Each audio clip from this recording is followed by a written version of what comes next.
Hard reset చేసుకోవడానికి మనం ఇక్కడ పవర్ బటన్ని అట్లనే ఇక్కడ వాల్యూమ్ డౌన్ బటన్ని రెండుని లాంగ్ ప్రెస్ చేసి పట్టుకోవాలి. లాంగ్ ప్రెస్ చేసి పట్టుకున్న తర్వాత మొబైల్ వన్స్ ఒకసారి ఆన్ అయిన తర్వాత పవర్ బటన్ వదిలేసి ఈ వాల్యూమ్ బటన్ అయితే అట్లే పట్టుకుని ఉంచాలి. కొద్దిసేపు ఉంచిన తర్వాత మనకు ఒక మెనూ అనేది ఒకటి ఓపెన్ అవుతుంది. దీనికి సంబంధించిన మెనూ అనేది ఒకటి ఓపెన్ అవుతుంది.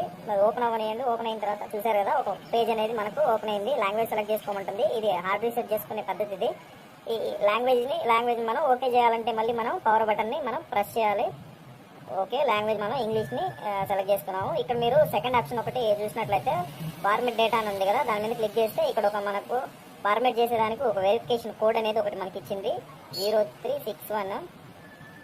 కోడ్ వచ్చిన తర్వాత మనం దాన్ని కోడ్ని మనం ఎంటర్ చేసిన తర్వాత మనకి ఇది ఫార్మెట్ చేయమని మనకు మెసేజ్ అయితే ఇస్తుంది. సో మనం తర్వాత ఏం చేయాలంటే డేటా అనేది ఫార్మెట్ చేసేసేయాలి. ఫార్మెట్ చూసారు కదా, డేటా ఫార్మెట్ అయిపోయింది.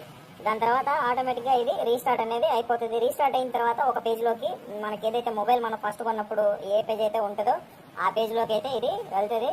ఆ పేజ్లోకి వెళ్ళిన తర్వాత మనం దీన్ని తర్వాత మనం ఎఫ్ఆర్పి లాక్ అనేది మనకు ఎఫ్ఆర్పి అంటే ఏం లేదు, దీంట్లో మొబైల్ మన స్టార్టింగ్లో మనం మెయిల్ ఐడి ఒకటి ఇచ్చుంటాం కదా, ఆ మెయిల్ ఐడి పాస్వర్డ్ తెలిసినట్లయితే ప్రాబ్లం అయితే ఎటువంటి ప్రాబ్లం లేదు. మెయిల్ ఐడి పాస్వర్డ్ తెలియనప్పుడే ఎఫ్ఆర్పి లాక్ అనేది ఒకటి వస్తుంది. ఇది హార్డ్ రీసెట్ చేసుకునే పద్ధతి అయితే ఇది. ఏ పేజ్ అయితే వస్తుందో ఆ పేజ్ అనేది ఫస్ట్ మనకు ఓపెన్ అవుతుంది.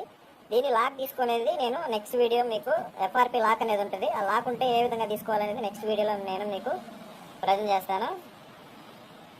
ఇది ఈరోజు వీడియో. నెక్స్ట్ వీడియోలో మళ్ళీ కలుసుకుందాం.